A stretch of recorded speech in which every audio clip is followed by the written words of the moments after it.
I'm in the Citadel of Erbilu, Iraq. This citadel has history spanning more than 5,000 years. This rich history of this particular place goes back to the Assyrians, the Babylonians, the Greeks, the Romans, all the way up through the Ottomans and, of course, now this large Kurdish area. This particular citadel has deep connections with Bible history. You think about all these different empires, the wars that were fought and all of the things that were done. This place is one of the longest civilized places in the world. And I'd like to show you just a little bit of the pieces of this place.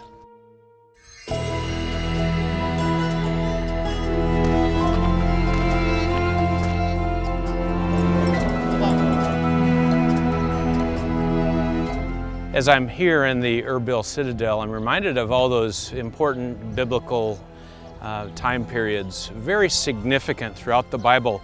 The Babylonians, the Assyrians, the Persians, which are more centered in Iran, but also have this territory, and even the Greeks and the Romans.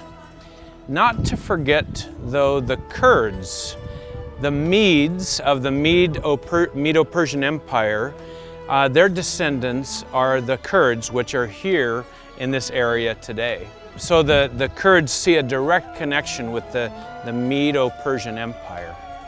It's interesting that all of the biblical prophets from the Old Testament, they all referred really to somehow this territory as Israel was diminishing in its importance. It was not following the Lord. There was these confrontations with Babylon and Assyria, and then Daniel serving in the Babylon and then the Medo-Persian Empire. All of these stories are somehow right around us in this part of the world.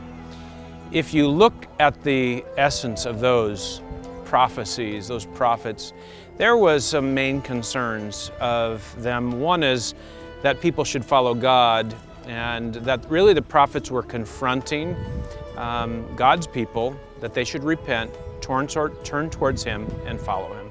Second is that they should not have false gods in their lives.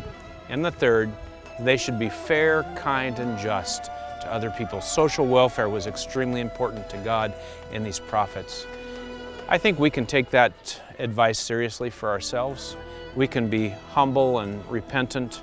We can get rid of all the false gods out of our lives, and we can look at others and be kind, generous, and just so that we can be God's representatives in this world. Would you join me in this? Be God's representative today.